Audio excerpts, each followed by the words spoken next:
साथियों नमस्कार, मैं हरिश्चंद्र बर्णवाल इस वीडियो में आप सभी का स्वागत करता हूं। दोस्तों, बंगाल से पहले केरलम से खुशखबरी आई है।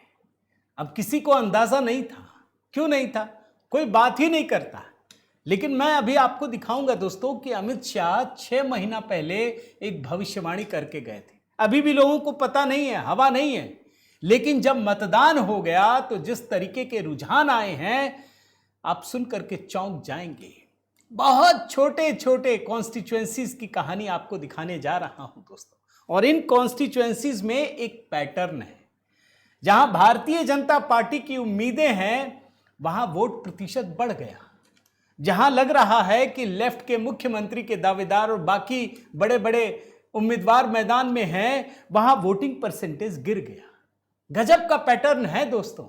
अच्छा, केरल में कोई बहुत बड़ा आंकड़ा नहीं बताने जा रहा, बहुत छोटे छोटे आंकड़े। 140 सीटें और बहुमत का आंकड़ा, और इतनी टफ फाइट है कि अगर भारतीय जनता पार्टी के पास मुट्ठी भर सीट हो गई तो कैसे पूरा का पूरा समीकरण पलट जाएगा। ये केरल से खुशखबरी आ रही है दोस्तों। और अमित शाह ने तो सीधे राहुल का खेल बिगाड़ दिया है। सीधे सारे के सारे सपने धरे के धरे रह गए हैं। आज की कहानी बहुत जबरदस्त है दोस्तों। संभव है कि दक्षिण के राज्यों में आपकी रुचि कम हो, मेरी भी कम है, लेकिन ये कहानी ऐसी है जो आपको लगेगा कि ये तो पश्चिम बंगाल से भी बड़ी कहानी है, ईरान से भी बड़ी कहानी है। अगर सही मायने में देखिए तो पश्चिम बंगाल के टक्कर का दिलचस्पी या रोमांच केरल के इस चुनाव में है। कैसे, आज इसी को डिकोड कर रहा हूं। मेरा निवेदन है दोस्तों, जरूर कमेंट कीजिएगा। एक कमेंट जय सिया राम यही लिखिएगा दोस्तों। लाइक कीजिए, शेयर कीजिएगा। बाकी एचबी शॉर्ट्स के जो वीडियो हैं कुछ मैंने कमेंट में पिंड कर दिए हैं। आइए शुरू करते हैं। अब देखिए केरल क्यों चौंकाता है दोस्तों। केरल में इस बार रिकॉर्ड मतदान हुआ है, रिकॉर्ड। आप जानते हैं कि ये रिकॉर्ड कैसा है, ये जानना जरूरी है। 1977 के बाद, 1977 यानी 23 साल और अभी 26 साल, इतने साल, मतलब 50 साल मान लीजिए आप। 50 साल के इतिहास में सबसे अधिक मतदान हुआ है।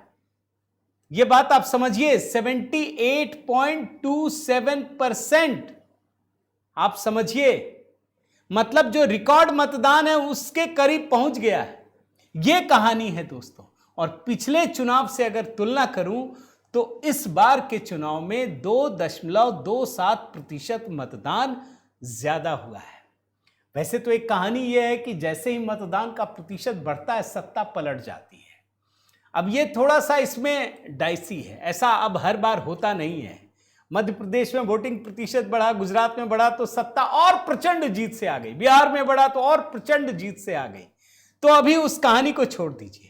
केरल में 140 सीटें हैं दोस्तों। जो बहुमत का आंकड़ा है वो 71 है। अब जरा मैं पहले आंकड़ा दिखाता हूं ताकि बातचीत शुरू करूं उससे पहले आप देखिए। ये असम, केरल, पुडुचेरी, सब जगह रिकॉर्ड टूट गया है। असम में तो 85.38% वोट, रिकॉर्ड टूट गया। केरला 78.03, ये ऑफिशियल डेटा दिखा रहा हूं। पुडुचेरी में भी 89.83, 90% वोटिंग, वहां भी रिकॉर्ड टूट गया। अब इसके आगे की कहानी समझिए दोस्तों। ये जो वोटिंग परसेंटेज बढ़ा है ना, यहां एंटी इनकम्बेंसी की बात नहीं हो रही है। गजब की कहानी है। यहां ट्रायंगुलर फाइट की बात हो रही है। अब यह लड़ाई सिर्फ एलडीएफ यूडीएफ की नहीं है। अब सिर्फ लेफ्ट और कांग्रेस के बीच की लड़ाई नहीं है। ये बीच में भारतीय जनता पार्टी ने अपने पैर धंसा लिए। और धंसाने की स्थिति यह है दोस्तों कि जो लोग भी चुनावी गणना करते हैं, एग्जिट पोल तो आएगा नहीं, लेकिन लोग हवा का रुख तो देख ही लेते हैं ना कि हवा किधर की चल रही है। वो समझ गए हैं कि भारतीय जनता पार्टी किंग बनना तो वैसे भी नहीं था, किंग मेकर बनने जा रही है। हंग असेंबली, केरल में हंग असेंबली का मतलब आप समझ रहे हैं दोस्तों। केरल में हंग असेंबली का मतलब है कि कोई किसी से चिपकेगा या नहीं चिपकेगा। मान लीजिए ना लेफ्ट ना कांग्रेस किसी के पास बहुमत नहीं आता, भाजपा बीच में खड़ी हो गई, तो क्या होगा? लेफ्ट और कांग्रेस को सरकार बनाने के लिए मिलना पड़ेगा, और इससे बड़ी जीत तो भारतीय जनता पार्टी की हो ही नहीं सकती। दोनों हाथों में लड्डू, भाजपा ना लेफ्ट के साथ मिलेगी ना कांग्रेस के साथ मिलेगी, इन्हीं को मिलना पड़ेगा, और ये सीधा सीधा क्लियर कट मैसेज भाजपा के लिए पहुंच जाएगा। ये इतनी बड़ी कहानी है दोस्तों। मैं जरा आपको 2021 का नतीजा दिखाता हूं विधानसभा का, तब आपको समझ में आएगा कि भाजपा किस ऊंचाई पर छलांग लगा रही है, तब समझ में आएगा। ये 2021 का है दोस्तों। एक तरफ एलडीएफ, जितने भी लेफ्ट पार्टियां हैं वो हैं, इन्होंने चुनाव लड़ा, 140 जो सीटें हैं 99 जीती। दूसरी तरफ यूडीएफ जो कांग्रेस के नेतृत्व में है, इन्होंने 140 सीटों पर चुनाव लड़ा, चुनाव जीते 41 सीटों पर। और एनडीए आइए भाजपा, इन्होंने भी सब सीटों पे चुनाव लड़ा, सीट कितना आया? 0। अब आपको समझ में आएगा कि मैं ये कहानी कह क्यों रहा हूं, ये कहानी कितनी बड़ी है। जब ये 2021 का चुनाव हुआ ना दोस्तों, जिसमें 0 सीटें हैं और वोटिंग प्रतिशत कितना? 12.41% एनडीए का था। अब देखिए गंगा का पानी कितना बह गया है। उसके बाद क्या हुआ? लोकसभा का चुनाव हुआ, और लोकसभा से इतिहास में पहली बार 2024 में त्रिशूर सीट से भारतीय जनता पार्टी के सुरेश गोपी चुनाव जीते। यह रिकॉर्ड है, अभी तक कांग्रेस और लेफ्ट के लोग पचा नहीं पा रहे हैं। और उसके बाद मैं छोटी छोटी चीजें नहीं बता रहा हूं दोस्तों। तिरुवनंतपुरम में पहली बार मेयर का चुनाव जीता।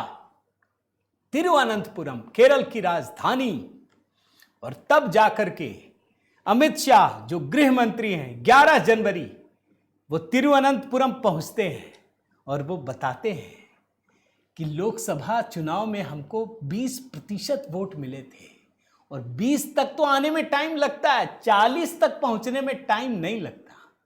मैं पहले दोस्तों वो भविष्यवाणी सुना देता हूं, वहीं से कहानी पलटती है, वहीं से किंग मेकर की भूमिका पलटती है, और वहीं से राहुल गांधी के सपने टूट जाते हैं, चूर चूर हो जाते हैं। आखिर वो क्या कहा था ये जानना आज इसलिए जरूरी है दोस्तों, क्योंकि केरल का इतिहास पलटने जा रहा है। और ये बात वहां के जो इकोसिस्टम है, वहां जो पॉलिटिकल पंडित हैं, वो खुलकर बता रहे हैं। पहले वो हिस्सा सुनाता हूं दोस्तों। अमित शाह का ये बयान बड़ा ऐतिहासिक है, सुन लीजिए। जब मैं कहता हूं कि अगली बार एनडीए की गवर्नमेंट आएगी, भारतीय जनता पार्टी की गवर्नमेंट आएगी, तब आपके मन में डाउट आना बहुत स्वाभाविक है कि कैसे आएगी, स्वाभाविक है। मगर मैं 15 साल का था तब से इलेक्टोरल स्टैटिस्टिक्स का स्टूडेंट रहा हूं।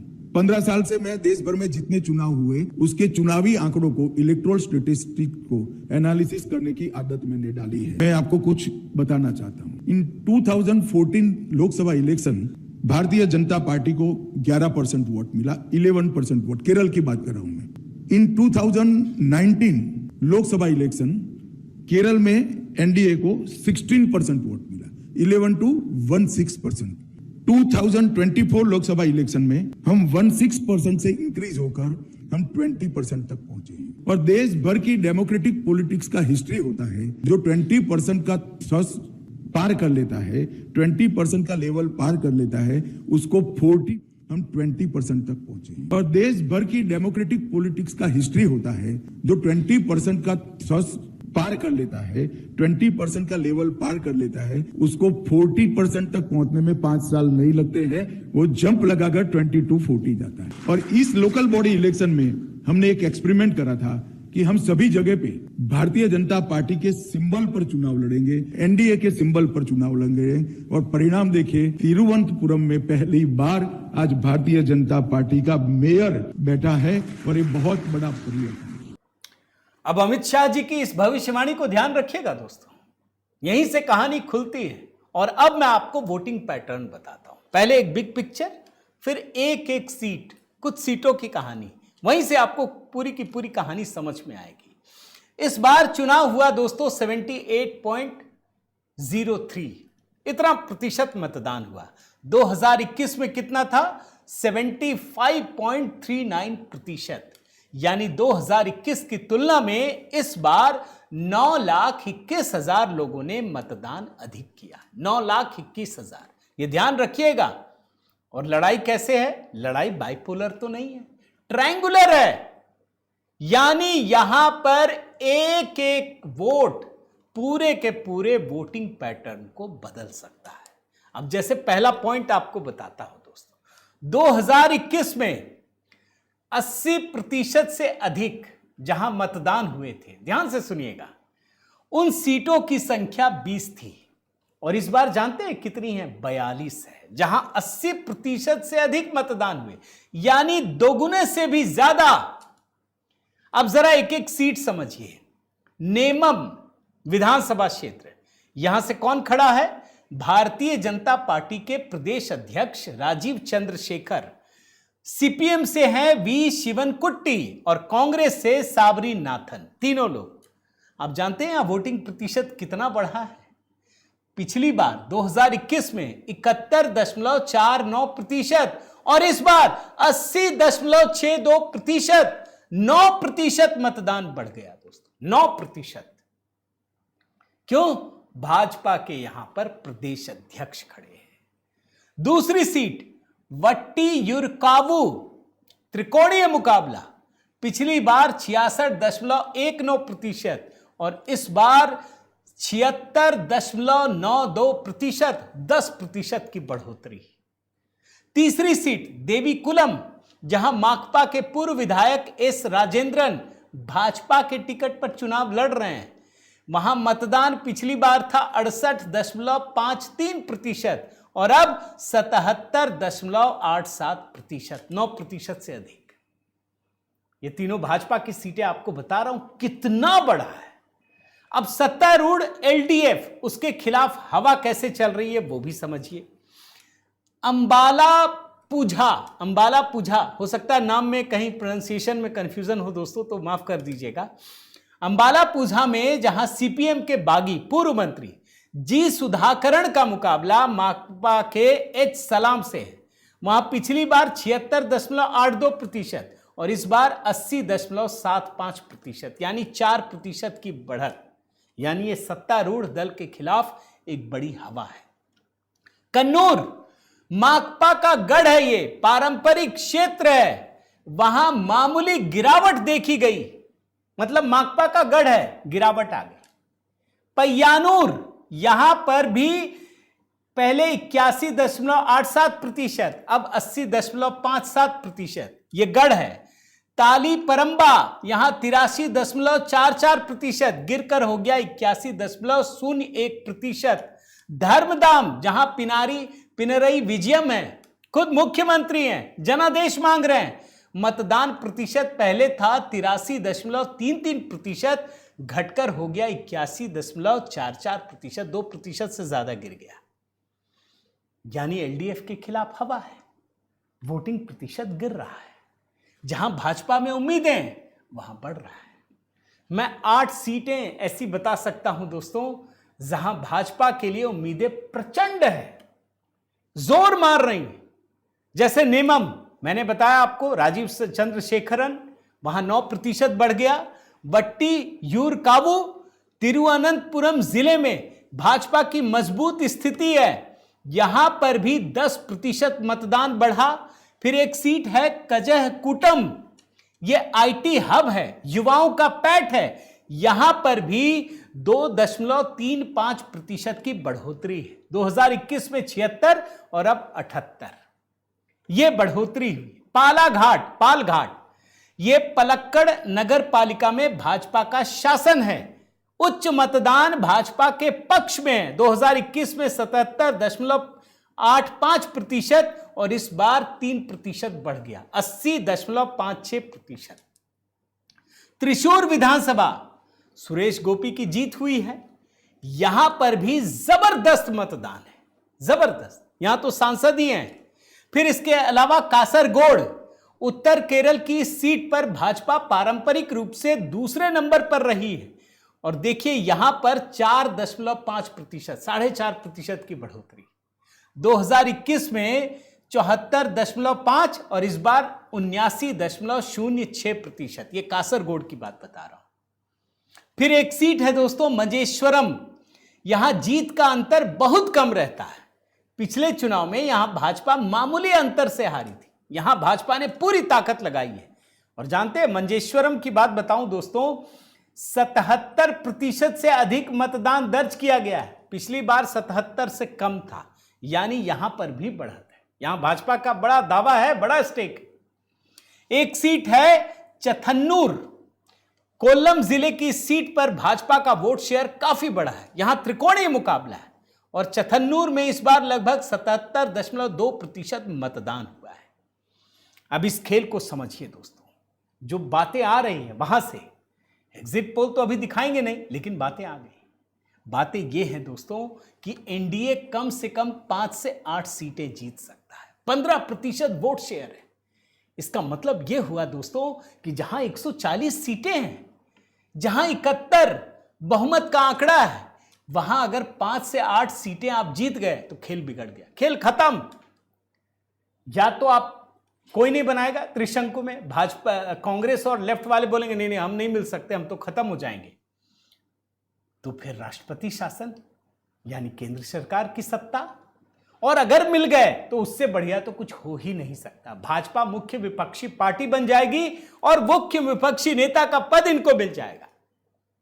और देखिए जो ये बता रहा हूं ना, मैंने ओपिनियन पोल को भी देखने की कोशिश की है दोस्तों। जैसे हम मैं दिखाता हूं वोट वाइब, ये 6 अप्रैल का है। इसके मुताबिक यूडीएफ को 64 से 74 सीटें और एलडीएफ को 63 से 73 सीटें। आप देखिए, फिर 1% की सिर्फ जो वोट प्रतिशत है ना, उसमें सिर्फ 1% का अंतर है और इसने भाजपा के नेतृत्व वाले एनडीए को 1 से 5 सीटें दी। आप संघर्ष देखिए ओपिनियन पोल का, तब आपको समझ में आएगा। इसी प्रकार से दोस्तों इंडिया टीवी पर जो प्रसारित हुआ मेट्राइज 6 अप्रैल का ओपिनियन पोल, 140 सीटें, यूडीएफ 67 से 73 सीटें, एलडीएफ 62 से 68 सीटें।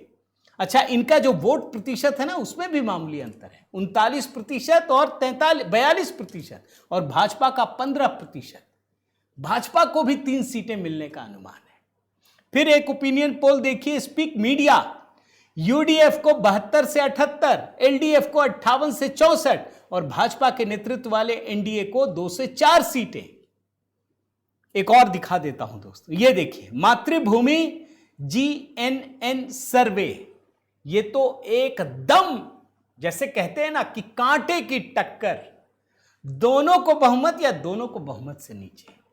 इसने यूडीएफ को दिया है 62 से 72 सीटें, एलडीएफ को दिया है 66 से 78 सीटें और भाजपा वाले एनडीए को 2 सीटों तक। यहां पर भी कांटे का मुकाबला, यानी अगर चारों को जोड़ दीजिए, मैंने चारों को जोड़ा देखने के लिए। अब जानते हैं कितनी सीटें हैं? यूडीएफ को 68 से 72, एलडीएफ को 65 से 70, यानी दोनों में एकदम बराबरी का मुकाबला और भाजपा एक बड़ी शक्ति के रूप में उभर रही है, 15% वोट शेयर। यानी यहां अगर 5 से 8 सीटें आ गई दोस्तों, इतिहास बदल जाएगा। सिर्फ 5 से 8 सीटें, ज्यादा नहीं चाहिए। काशीराम कहते थे ना, पहला चुनाव जो है ना वो हारने के लिए लड़ते हैं, दूसरा चुनाव हराने के लिए और फिर जीतने के लिए। केरल में इतिहास पलट रहा है दोस्तों। यह चुनाव भाजपा न जीतते हुए भी प्रचंड जीत हासिल करने जा रही है। अगर भाजपा किंग मेकर बन गई, यकीन मानिए दोस्तों, केरल का इतिहास बदल जाएगा। इसका सीधा सीधा असर 2029 के लोकसभा चुनाव में दिखेगा। जब दोनों पार्टियां मिलकर सरकार बनाएंगी, दोनों लड़ेंगी, तो मुख्य विपक्षी की भूमिका में भारतीय जनता पार्टी अपने आप आ जाएगी। तो ये केरल का चमत्कार दोस्तों मैं इसलिए दिखा रहा हूं, केरलम का, क्योंकि हमारी नजर बंगाल में लगी, हम देखते नहीं है। लेकिन ऐसा नहीं है कि अमित शाह जी की नजर नहीं है, प्रधानमंत्री मोदी की नजर नहीं है।